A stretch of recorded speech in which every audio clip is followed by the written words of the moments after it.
લક્ષ્ય ન્યૂઝ, એક નજર, એક લક્ષ્ય। દેત્રોજ તાલુકાના ઘટીસણા ગામે રાવણ દહનના કાર્યક્રમનું આયોજન કરવામાં આવ્યું। દેત્રોજ તાલુકાના ઘટીસણા ગામે આશરે ગામની 150 ઘરની વસ્તી ધરાવતું ગામ। આ ગામમાં દરેક આલમના લોકો રહે છે અને મહાકાળી માતાજીના ગરબા ગાય, માતાજીના ગુણગાન ગાય છે। આ ગામના ગામ ધંધારથી બહાર ગામ રહેતા દરેક આલમના લોકો આ પર્વમાં ગામમાં આવી હરખથી કામની મનોકામના માતાજી ઉપર શ્રદ્ધા રાખીને બાધાથી સર્વેના કામ માતાજી પરિપૂર્ણ કરે છે। આ મહિમા પરંપરાથી આવે છે। આ માતાજીનું મહિમા એટલું અપાર છે કે ન પૂછો વાત। શ્રદ્ધાથી ફૂલ ખીલે છે, માટે જેને માતાજી સમક્ષ શ્રદ્ધા હોય તો તમારા કામની અપેક્ષા પૂરી કરે છે। અને આ ગામના સરપંચ હઠીસિંહ ઠાકોર અને તેમના ગામની ટીમને તેમની ધાર્મિક ભક્તિને ધન્યવાદ છે। જે રાવણનું પાત્ર અજમલજી ઠાકોર એ માતાજીના શ્રદ્ધા કૃપા દ્વારા ભવ્ય વેદની તેમનો પ્રસંગ જોવા મળ્યો હતો। આ ઘટીસણા ગામે દશેરાના દિવસે મહાકાળીના માતાજીના નવ નૂરતા પૂરા થતાં ભવાઈ અને રાવણ દહનનો પ્રસંગ ઉજવવામાં આવ્યો હતો। આજથી 150 વર્ષ પહેલાં ગામના ઘરના વડીલો કહેતા કે પહેલાં રાવણનું ધડ કપાતું અને વધ થતો, અત્યારે જીભ કપાય અને અનેક વધ થતો। આજે માતાજીના દશેરાના દિવસે રાવણના દહનના કાર્યક્રમ કરવામાં આવ્યો। આ કાર્યક્રમમાં આજુબાજુના ગામડાના લોકો રાવણ દહનનો કાર્યક્રમ ભવ્ય મેદનીમાં નિહાળ્યો। આ ગામમાં દરેક આલમના લોકો રહે છે અને સહકારથી આવા ધાર્મિક કાર્યક્રમો ઉજવે છે।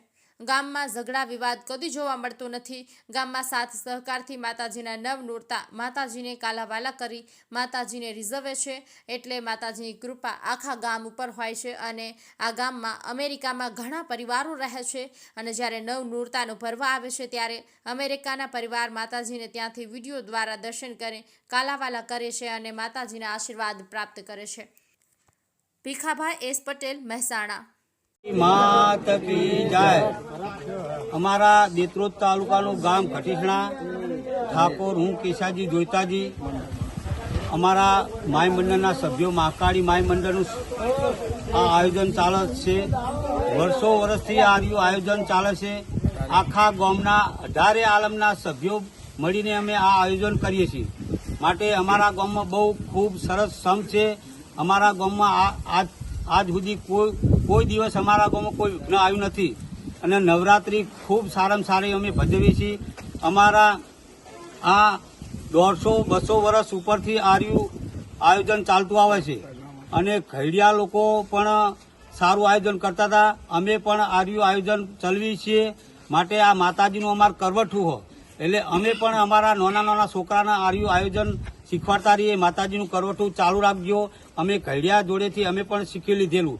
150-200 વર્ષથી આયોજન ચાલતું આવે છે એટલે અમારે માતાજીના પ્રતાપે ખૂબ સરસ આયોજન થાય છે અને રાવણ પણ ખૂબ સરસ મારવામાં આવે છે અને ફરતા ગામોના 25 ગૌથી અમારા ગામમાં રાવણ જોવા આવે છે અને દરેક અમારા ગામના વિદેશ રહેતા હોય પણ એમના હરખનો આનંદનો કોઈ પાર હોતો નથી। લોકો 2 કલાક 3 કલાક વિડીયો ચાલુ રહે છે।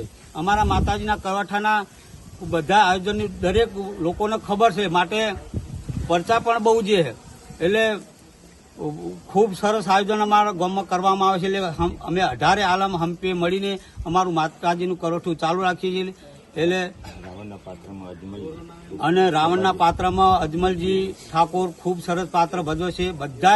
બધાએ અમારા આખા ગામના એવું કરવઠું એટલે બધી નાતના અમારા અહીંયા પાત્ર ભજવે છે। એટલે બોલો મહાકાળી માત કી જય। જય હિન્દ।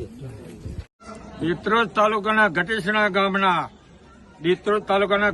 ગામના મહાકાળી માય મંડળ તરફથી છેલ્લા 150 વર્ષથી ગ્રામજનો આખા ગામના એક મતથી અમે આ મહાકાળીનું મંડળ ચલાવીએ છીએ। આખું ગામ સર્વેનાથના માણસો ભેગા થઈ આજ સુધી અમારે માય મંડળમાં કોઈ દિવસ ડખો પડ્યો નથી। અમારા ભુવાજી તરીકે બીજલભાઈ છે અને મહાકાળીના પહેલાના જૂના વખતના ભૈજીભા પટેલ અને લાલગરબા ગોસ્વામી અને એથી પહેલાના ગડિયા માણસોએ ચાલુ કરેલું। અમે આદો અનાદિથી જેમ જૂના માણસો નીકળી જાય એમ નવા માણસો ચાલુ રાખીએ છીએ અને જેમ તેમનો મહિમા વધતો જાય છે। અમારા મંડળ એક હમથી કરીએ છીએ। અમારે માતાજીની એટલી દયા છે કે કોઈ પણ માણસના કોઈ માતાજી આજ સુધી કોઈ વિઘન આવ્યું નથી। આખા ગામના અમારે એક માતાજીની હાથામણથી બાધા રાખે છે, તો દરેક માતા અમારી વાત સાંભળે છે, એટલે આખા ગામના વિશ્વાસ પડે છે. અને અમે આ મંડળ આવકે પણ ઘણી થાય છે આખું ગામ તરફથી, અને સમાજમાં અમારી આ મંડળની મહાકાળીની અમે પ્રતિષ્ઠા અને હવન આરતી ભવાઈ બધું ચાલુ રાખીએ છીએ. અમને પણ માતાજીની દયાથી આખું ગામ સુખી એક રાખશે. બોલો મહાકાળી.